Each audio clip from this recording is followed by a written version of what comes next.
the woman who challenged the Vatican and vanished from history in the year 855 AD. A woman sat on the throne of the Pope, and no one knew she was a woman. She was called Pope Joan.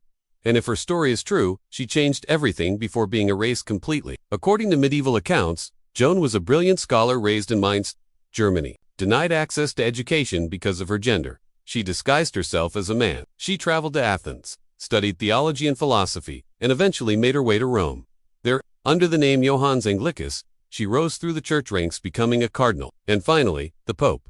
For 2 years, the people of Rome followed her blindly. Her intellect was unmatched, her sermons powerful. She healed the sick, resolved disputes, and guided the church with wisdom and grace. Depending on the version you read, she either died on the spot from childbirth or was stoned to death by the angry mob.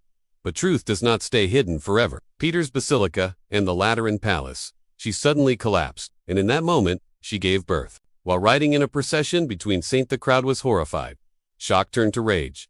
Statues were destroyed. Her reign was scrubbed from the papal lists, a living contradiction to the belief that women were unfit for spiritual leadership, a reminder that greatness has no gender. And yet centuries later, references to a female pope continued to appear in chronicles, woodcuts, and even church rituals. For hundreds of years, future popes were required to sit on an open-seated throne.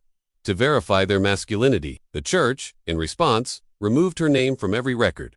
Was it ritual or paranoia? Historians are divided. Some say it was just a myth. Others point to the silence, the sudden gaps in official records, and the strange practices that followed as evidence that something very real and very dangerous was buried. Because if Pope Joan truly existed, she wasn't just a woman in power, she was a threat to the very structure of patriarchy. And that might be the most dangerous truth of all. So they buried her story. But stories like hers have a strange way of surviving, whispered through time, hidden in symbols, etched in forgotten books. What if this had stayed hidden forever?